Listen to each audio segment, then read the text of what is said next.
ایک ایسا دعویٰ جس نے پوری تاریخ کو سیاست کا میدان بنا دیا ہے۔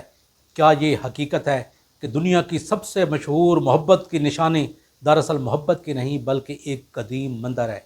آج ہم صرف تاج محل ہی نہیں بلکہ اس راز کی تہہ تک جائیں گے جس راز نے بھارت کی اس تاریخی عمارت کو عدالتوں، سیاست اور اس کے بعد سوشل میڈیا کے میدان میں لا کھڑا کیا ہے۔ دریائے جمنا کے کنارے سفید سنگ مرمر سے تراشی گئی ایک ایسی خوبصورت عمارت کھڑی ہے جسے دنیا محبت کی عظیم علامت سمجھتی ہے۔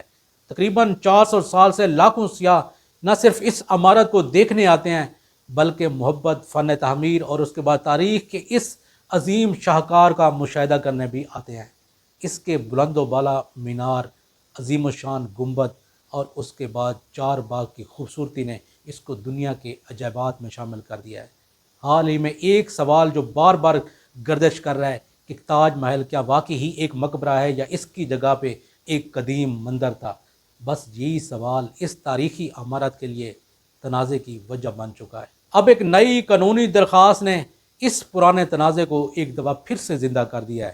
درخواست گزاروں نے یہ دعویٰ کیا ہے کہ تاج محل کے بند کمروں کا سروے کیا جائے کیونکہ ان کمروں میں ایسے شواہد موجود ہیں جو یہ ثابت کریں گے کہ یہاں پہ پہلے ایک ہندو قدیم مندر تھا۔ ضلعی عدالت نے اس درخواست کو مسترد کر دیا، لیکن معاملہ یہیں پہ ختم نہیں ہوا بلکہ یہ درخواست ہائی کورٹ پہنچ گئی۔